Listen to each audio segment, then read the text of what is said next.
I like Regus.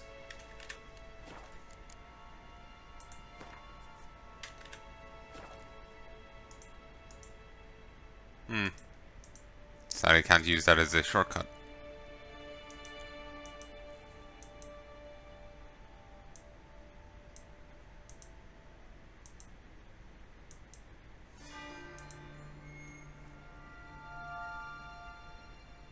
Sadly, not killing the other guys seemed to not. Remember the Alfari? It didn't seem to actually spin into him. You know, it didn't seem, to matter to anyone. So, maybe I should go back and do him in. Thought it was just a pile of rotten meat till it started to move. Tribute from Belclair. Scravers are Raffine's larger cousins. And the bodies of these hideous, vaguely humanoid creatures are covered with rotten scraps of flesh, under which work even more rotten muscles stretched around a strong, flexible skeleton. Scroovers, which feed on old, rotting corpses, prefer to make their hunting grounds in abandoned torture sites, forgotten graveyards, and old battlefields. They're very aggressive, and though they feed on corpses, to come across a living person are likely to attack. Thus, when wandering near any of the above-mentioned places, one must be especially cautious. Screevers usually feed underground, but sometimes when they catch scent of a human, they'll crawl to the surface in a matter of seconds and attack their potential prey. When fighting them, one cannot afford to forget about their special bony spines, related to sharp protuberances sticking out from their skeletons. When a screever is near death, the gases and enzymes gathered within the body cause it to explode, filling these spines out at great speed, turning them into one last deadly weapon in their arsenal. Protecting oneself against damage from these spines, one should make prodigious use of the Quint sign. The best defense against spotted whites: stay calm and leave them alone. A fragment from a treatise on spotted whites by Roderick Gillian. Spotted whites were subspecies of white which the witchers drove to extinction. The larger than their unspotted kin owed their names to their numerous blotches and effusions. Spotted whites would most often dwell in derelict cemeteries and empty wildernesses, yet at times took to living in abandoned human domiciles. There they would indulge in their greatest passion, creating brews from their own emissions. When not disturbed, spotted whites would not act aggressively. If threatened, however, they became very dangerous indeed. The colder months, or faced with an unseasonable chill, would slip into a state of lethargy, making them easy targets. Even during their active periods, it is said Witcher found a surefire way of besting them, based around careful casting of the Arden sign, or at least so claims Witcher lore. Igni also works well. They say the dead like quiet. I don't know about dead, but whites certainly do. Heinrich von Grot. Though whites are ghastly and threatening in appearance, one should not reproach them with sword drawn or attack them unprovoked. Left alone, they pose no serious danger to anyone, and are far more interested in mixing noxious brews and cauldrons than fighting. This species mainly lives around ancient burial sites, though they have also been spotted near more recently found cemeteries, or where mass graves can be found. Whites sleep in the winter months in a state of lethargy very similar to human sleep. They live strictly solitary lives. In fact, it's practically unheard of for these creatures to appear in groups. When they fear their territory is threatened, and it is enough for one to step a foot in a white's territory for it to feel threatened. Whites transform into dangerous foes, and even abandon their solitary ways to summon other monsters to their aid. But apparently, attack them unprovoked. From the sounds of it, just being anywhere in their general proximity is enough to be provoking them. So, ignore the first line.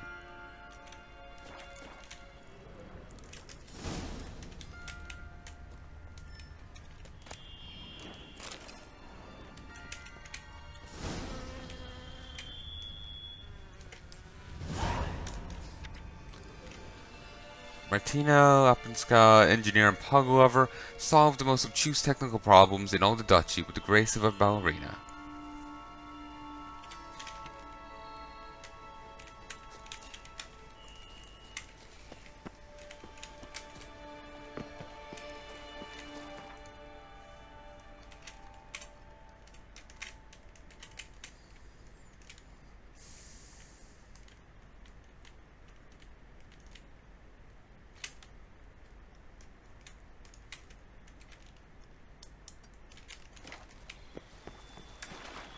I'm gonna go hit those other signposts.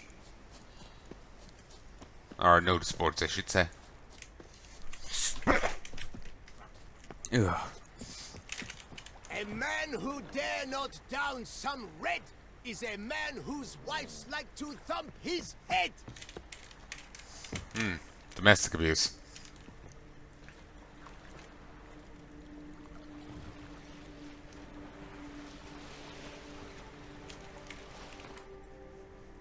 Been watching a lot of no harbor nearby. We can just teleport to here. Somehow the boat gets over there. I question the logistics. Been watching a lot of Burn Notice. It's a good show, though I do have to take marks off for it. There's like a running theme in it of chicks being violent to guys they're with, and it's being kind of just glazed over. Like Bruce Campbell's with a chick who throws a glass vase at him at one stage, and not much is made of it. Fiona constantly twacks Michael. She shots Sam, that Bruce Campbell's character, with a beanbag from a shotgun at one stage. Dismissed him telling her to, watch her aim. Then went to flee the country because she got slapped by Michael once for justifiable reasons. I think it was partially something else, but given that it was in the exact same episode as her freaking out over that, it kind of comes off as otherwise, Or at least partially, Just makes her look like she's a serious glass jaw. Like she can dish it out, but she can't take it in the slightest. Which I don't think is how you're meant to read the character. It's like, makes most of her come off as, her behavior come off as bravado. What she's actually weak underneath. But like I said, I don't think that's how you're meant to read her. But yeah, any show that's got that kind of thing in it, I always have to take points off. It always bugs the shit out of me. Like, I do have to take points off, say, Full Metal Alchemist. There's a running theme of that in it, Winry and the Armstrong chick and the trainer chick. Plus, I don't really get... Part of it also leads to, like, weird story incontinuity. Like, weird, ness within the story. The two Armstrongs have it out, and the sister beats the brother. But then the sister is slapped around a bit by Sloth, and she's out to the fight. The brother gets his arm dislocated by him, and then has Sloth's thundering fists bash it back into position. Like, his arm's dislocated, and has Sloth punch it back into position. Keep in mind, Sloth chisels through the very ground itself, like digging through solid stone. Given how, like she just, how handily she dealt with her brother, you'd figure, it would have went differently. Don't quite fully remember the fight, I just remember her being generally irrelevant to it and him being a badass. Then again, I didn't really have much high enough opinion of her anyway. People go on about her being a strong female character, but she just came off, from what I've seen, as belligerent. A lot of people make that mistake. Confuse belligerence with strength. There's a strong difference.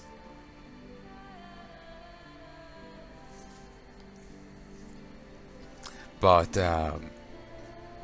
yeah, basically, long story short, I do have to take marks off any show with that as a running theme in it. Because, I know, it just bugs the shit out of me. It's people being attacked and brutalized, but it's dismissed as a joke because of who's doing it and who's been done to. It just rubs me the wrong way. Probably on some level because some people sincerely see it that way. It's not just a show, like, here's a joke. Some people sincerely believe it this way, and I can't, maybe if that wasn't the case, maybe it wouldn't bug me as much. I'm not sure. But yeah, that bugs the shit out of me.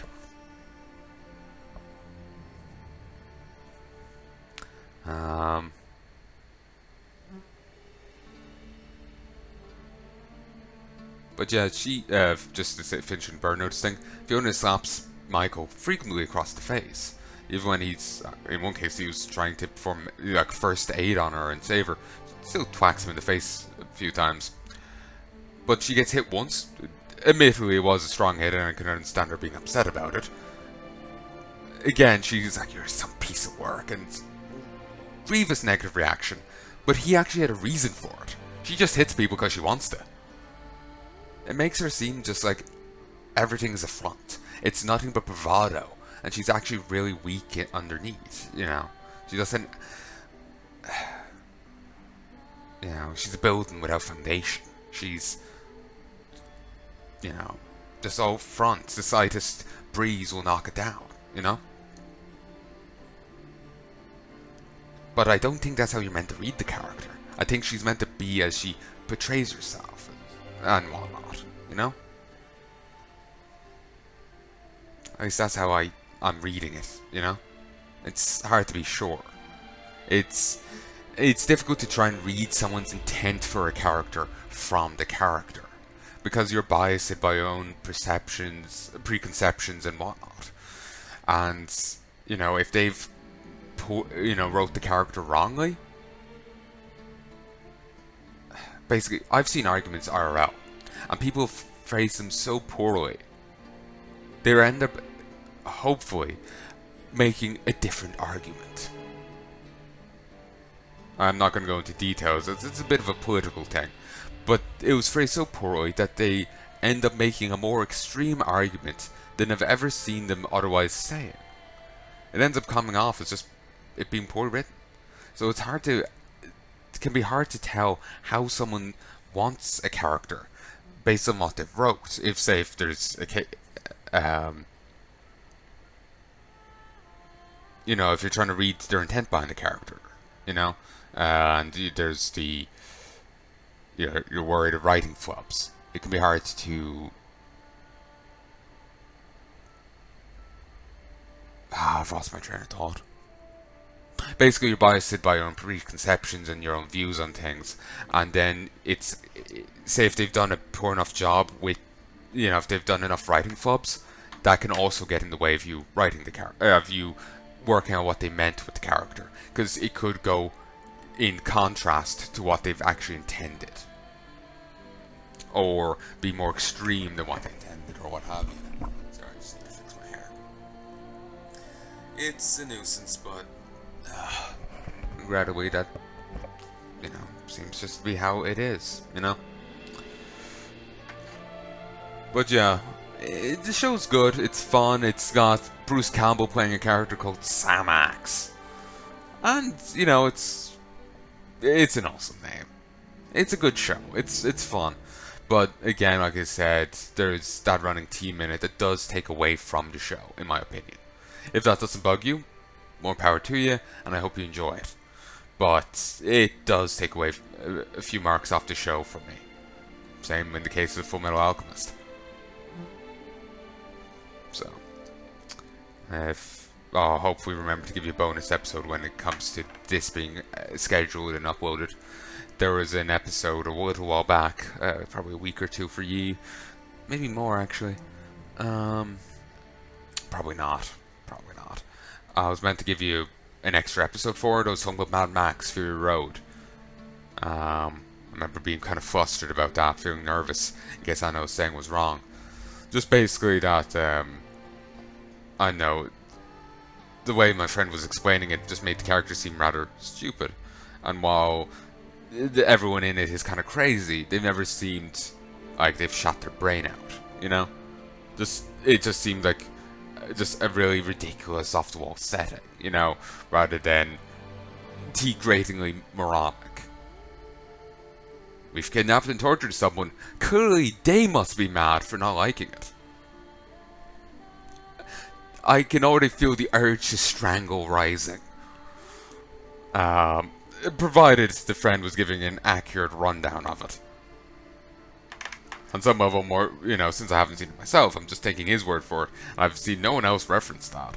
I'm just like, maybe I'm being, maybe he, fudged it a bit, accidentally, assuredly. But anyway. So, yeah, that's all I was saying. Burn Notice is a fantastic show, but it does... For those who don't know, Burn Notice. It is about Michael Weston. He's a spy, a very good one. Sir worked for 10, 15 years. But he's done a bit of a job and he gets burned. Basically, the agency's done with him. I don't know the exact specifications of being burned. I can't remember if they ever exactly defined it, but basically he's working for an American agency, and they're done with him now. He manages to get back to a plane. He collapses and he wakes up in Miami. They've left him there. He's stuck there. They completely disavow any knowledge of him. They've put out a fake history of his actual work, though that's a plot twist for later on in the first season. Apologies.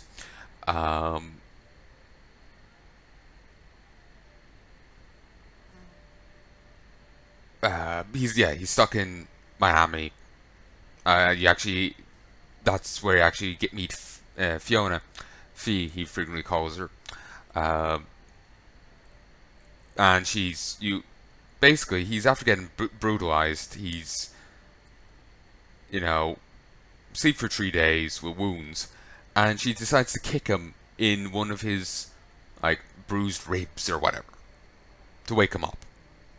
Later on, he's shot. She wakes him up by slapping his unconscious, hitting his unconscious form in some form.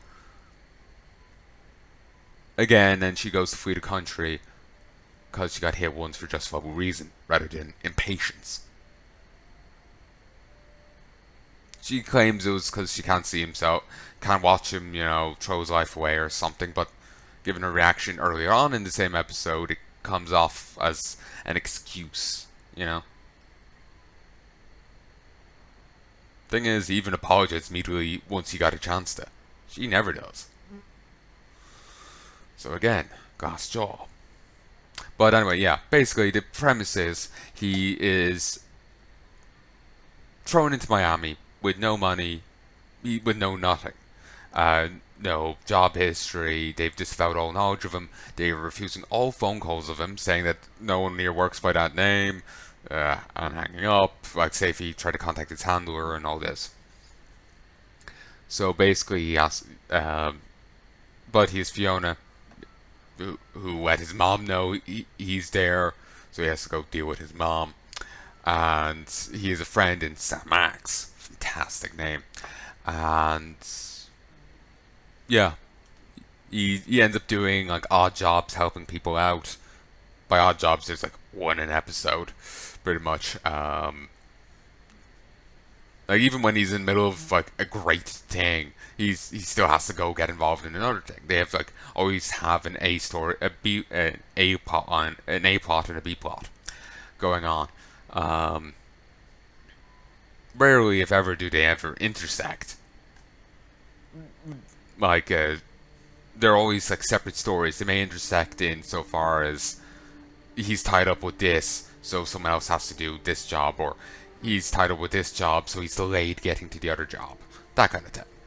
Rarely, if ever, do the two stories tie in. Actually, I think in one case they do, but beyond that, I can't remember.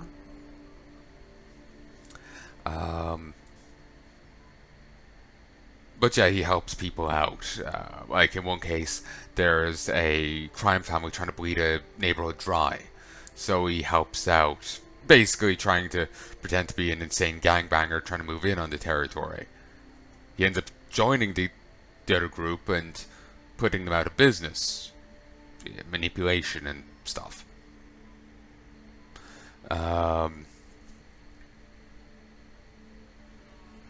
But But yeah, it's a very good show. I apparently even got a movie, which I didn't know. Hopefully it's on Amazon. As of time of recording, Burn Notice is on Amazon. Given that it'll be a year by the time this comes out, over a year, it mightn't still be there. Hopefully it is, but I have no way of knowing. Still, fantastic show, barring those gripes of mine.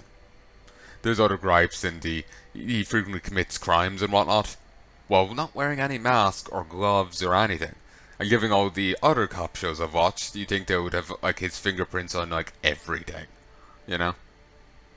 Like I just finished watching The Mentalist, and the amount of hair follicles they find, like hair they find, and fingerprints, and this kind of bogs. He's not very careful about that.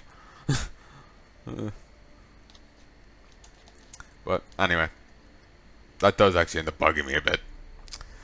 Godchildren beware. I must warn all mothers against taking their children for walks around the Dontir Olive Grove. It's a lovely place, I know, but as of late, amorous couples have taken to meeting there and enjoying life. Apparently they can't think of any more suitable spot for their trysts. Everywhere you turn, there's a jiggling rear poking out from behind a tree. No way to explain this to an impressionable child. That's why I advise you to take your children elsewhere for fresh air, maybe somewhere less lovely, but more decent. An outraged mother. Challenge. I hereby announce Lady Vivian de Terabus is the most beautiful woman in the world. Any man who disagrees with me can find me at the riverbank in Fulove every morn at dawn's first crack. Announcement. I play the lute, and I'm looking for someone who plays the Arcana? Araka? Arcana of time. I'm confident with our powers combined, we shall be the toast of every tavern in Beauclair, perhaps even all of Toussaint. Mark the Blue. Work. Looking to hire a strong-backed lad to work in my vineyard. Jean Christopher Barbu. I hereby announce the following. The vineyard known as Tufu, which is counted among my possessions, and is famed throughout the world for the most superb melon blanc it produces, is beset by some monstrosity. Any knight who tracks the beast down and slays it will not only prove his honor, but also earn a reward not of insignificant size. Therefore, hear my call, all brave and valorous men of Toussaint. Make haste to Tufu to converse with the undersigned about the contract. M. de Boudou. Urgently needed specialists used to strange and extraordinary. Must be fast and reliable, sorcerer, druid, or witch preferred. What about a paladin? Problem involves cattle. Sick. Falling out of sky at night must be cleared up fast. Work must resume at quarry soon, as we're up against tight deadlines. For details, see foreman at Adresseo Quarry. Mysterious plummeting cattle. I remember hearing on Taverncast they had a, high strangeness episode. And apparently there was reports of cattle being found with injuries fitting of them after falling a great height.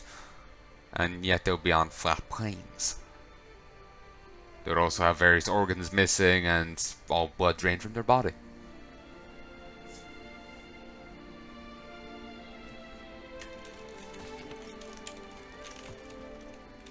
Was the good prophet Lebioda lively and spry? From me he would everything buy. Hello, cheers, howdy do. In need of anything? Top of the morning, Antonia. Mind if I glance at your stock?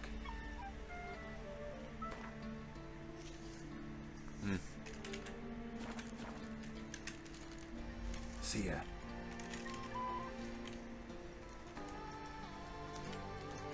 Just where this one beggar buried some gold coins. Coins? Money? Quickly, I haven't enough for everyone.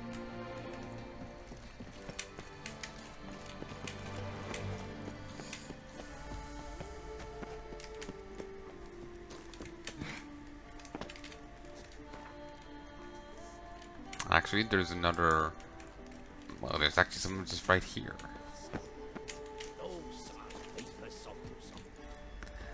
I'm probably going to call this soon. It's 20 past 8. Christ, I've recorded for probably nearly 8 hours.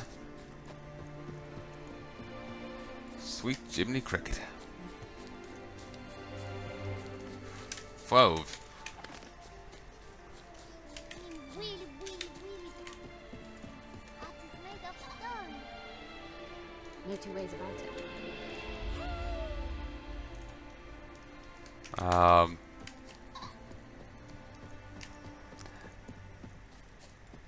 Heart of made of stone, eh? Sounds like another nod to previous Witcher content, which this thing is full of.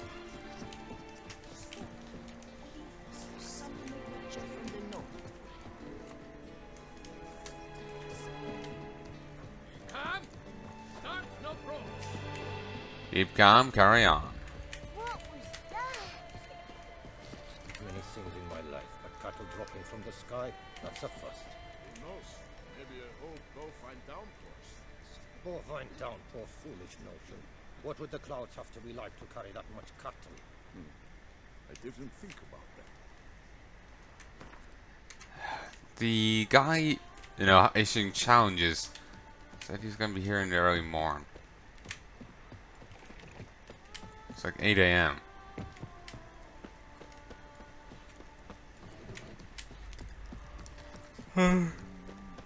It's probably not a challenge we can pick up on anyway. It's just flavor, you know? So anyway, let's head back with what I was doing. Right, so I've been keeping my right eye closed due to the chip in my glasses for so long that it's actually getting rather sensitive to the light.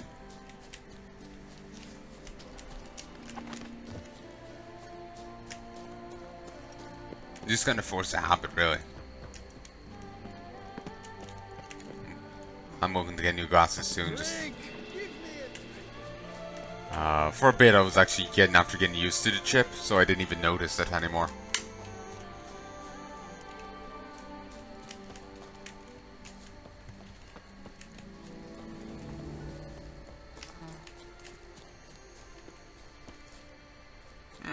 It's actually underground.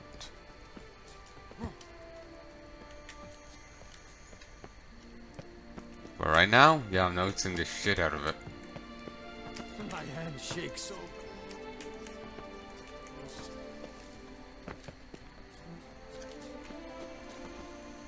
Ah.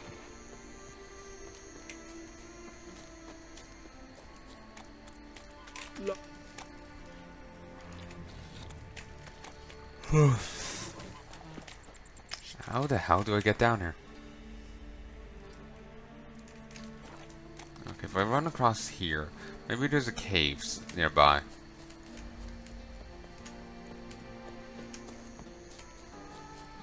Why don't you all just...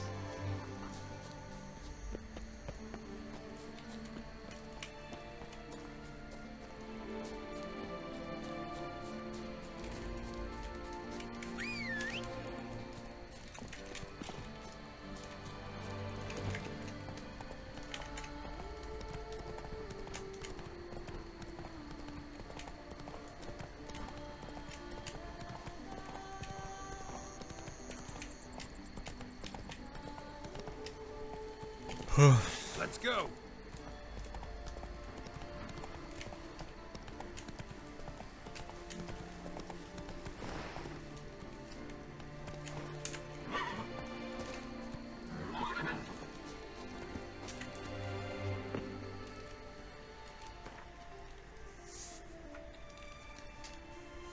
How do I get down to this?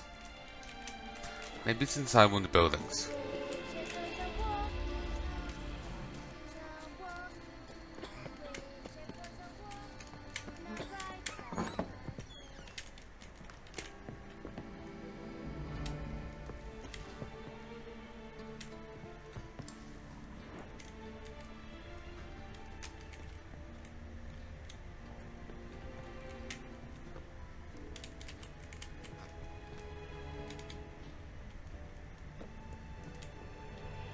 It's not this way.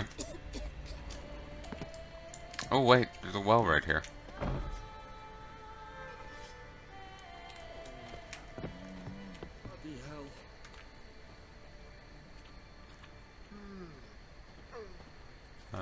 Nah, that doesn't look like it's relevant. The guard bring flouted trick and run. Friggin' rhymes.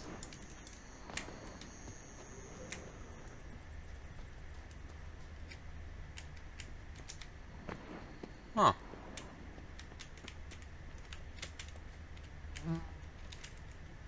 Ollie, Ollie! Accent free!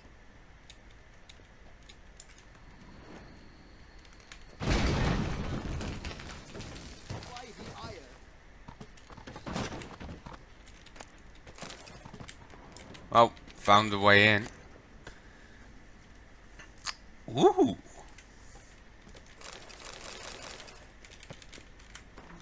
Finally, the 17th of May, 1243.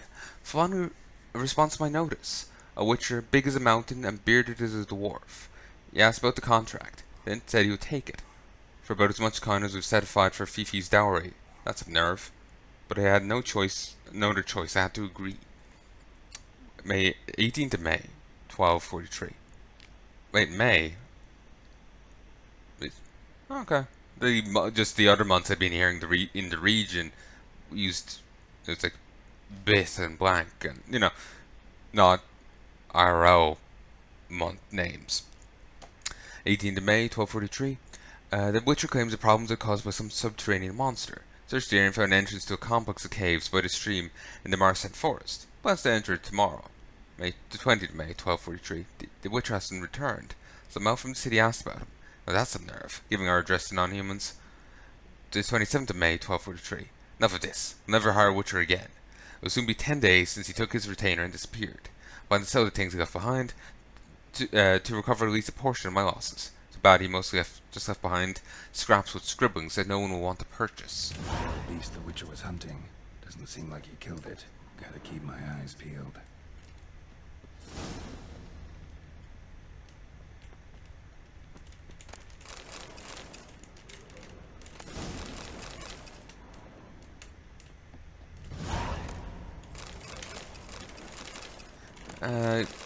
Probably.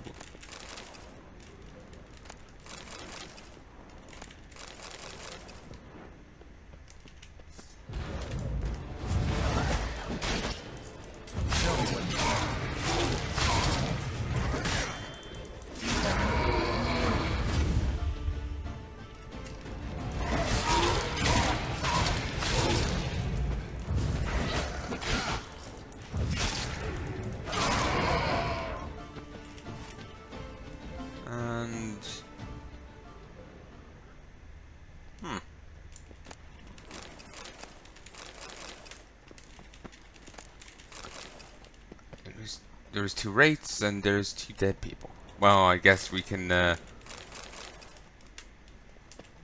connect the dots there.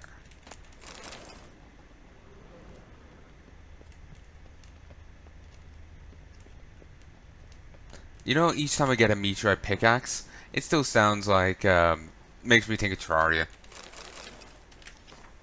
I've decided. I shall ask her tomorrow. A man only lives once. We've agreed to meet her usual place at noon. Clarissa has asked for a half day off, and I'll sneak away from the Chancellery. That old fogey of a supervisor will never notice I'm missing, and even if he did, so what? I'm young, I'll find other work. Although, if Clarissa found out I lost my job, she might not agree. I would have proposed to her ages ago, were I not aware how much she fears the life of poverty. She's never said as much, but I can still see it worries her. But what are we waiting for? Together we'll live more economically than apart, and she'll finally not have to constantly skim up ways to meet here. Wanted to invite her to dine at the best eatery in all of Blue Clare. So many times have I imagined what it'll be like. Waiters decked out in gold livery, bringing us fourbois and sorbets. Clarissa would sit on the satin cushion, a black raven crown of hair on her head, looking beautiful, the most beautiful woman in all the room. Then pull out a diamond ring. But the truth is, I shall never be able to afford all that. Not even if Clarissa were to insist on insist a ring of simple silver would be enough for her, and it would be better off spending that coin to buy a house in Hotvale, where we could open up a shop and she could sell hats. Thus I shall propose to her tomorrow, in the abandoned wine cellar cave which serves as our meeting place, our cozy sanctuary, where we've spent so many pleasant hours together. She never complained that her only romantic moments had been spent surrounded by cobwebs and old barrels of wine. But tomorrow marks the end of all that. Once we are wed, I'll carry her across my threshold. Be tight quarters, but there'll be enough room for a bed. There'll be no cobwebs. I've only this a simple copper ring for her, with a red glass jewel of the cheapest sort. But I promise in a year's time I'll exchange it for a silver one, with an amethyst, or maybe even a ruby. Oh, Clarissa, tomorrow cannot come soon enough. I think I shall not be able to fall asleep tonight. Poor people.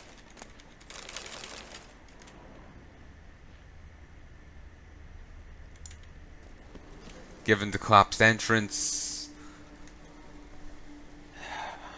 they got trapped in here and died. A lot of bottles scattered around. Candles, rose petals. Guessing he proposed to her. They celebrated. And then the old abandoned solar supports gave the fuck out. Oh, that's depressing.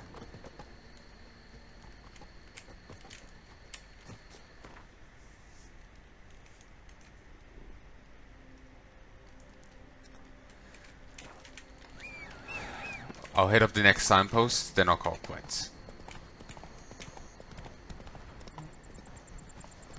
Every day the same. Why?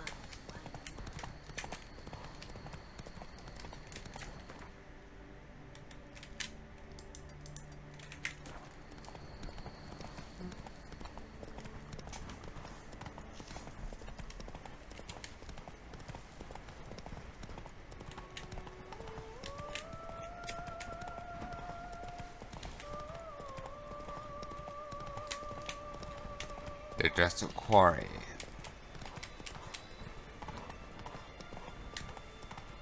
What the hell happened here? Slow now. Whoa. Ah, great.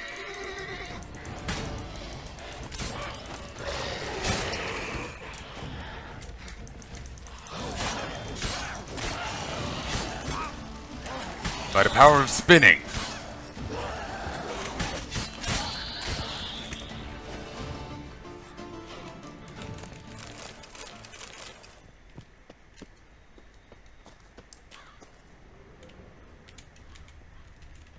Need to ask around. Locals might know something more. Ooh, Christ, that count just killed and crushed the guy. Ooh.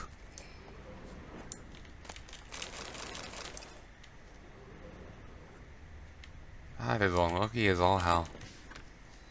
Birthday party invitation. All those who'd like to have a drink with me are invited to join me at the Cockatrice on the 18th day of this month. That day will mark 40 years since I first stepped foot into this world. Mind that neither food nor drinks are on me. Well, except gifts though. Victor, you know which one. Political philosophers seek succor. Did you know, back in yesteryear, in some part of the world, England probably, the person having their birthday would actually have to give gifts to the guests, rather than the other way around. Political philosopher needs succor, looking for a suitable occasion to deliver a speech entitled "The Beast is a Metaphor for Monarchy, Rufus var Reign." Elder couple in need. I want everyone to know Countess de Sacor's true nature. The heartless harlot evicted an elderly couple who had lived on the Bansane farm for as long as anyone can remember. I don't know why she did this, but it's an exceptionally wicked thing to do, consoled soul who abhors wickedness. A nightly expedition to Casadaka. As all know, ever since the villainous Filbert Fourfingers and his Hans murdered the family managing the Scoia'tael estate, violence has been afoot there. There are even witnesses the dreaded exterminator has made it his home. The time has come to investigate these claims. I'm gathering brave souls willing to join my expedition. Henkal the Bearded Knight Errant. Ludovic Deschamps. Obituary. Ludovic Deschamps will have a father, husband and brother, senior master at the Arasa Quarry, drew his last breath yesterday afternoon. Death vigil will be held tomorrow when his mortal remains will be buried in Osmo Cemetery. We kindly request to no visitors, his grieving kin. Forest lovers, beware. Remember the days when we could pick berries and mushrooms in the Basura Forest without a care in the world. I remember the days when people were, those happy days are gone. For wolves big as mules, and fierce as if gripped by a hydrophobia, now prowl those woods. Every day there are fewer places where one can feel safe in a beautiful duchy. When will our duchess do something? So, I'm going to call this here. I sincerely hope you've enjoyed this set thus far. There is more to come. There is more to come indeed. There is more blood and wine, side quests, hunts, contracts, side quests, treasure hunts, contracts for me to do. And there is stuff back here in... Christ, I have a lot of stuff here in Toussaint. I want to go do Avid Collector and Tinker Hunter Soldier Spy as well. And some of these as well. Especially the scavenger bits. Them at least, you know. But, yeah, there's plenty more to come, and I sincerely do hope you join me for it.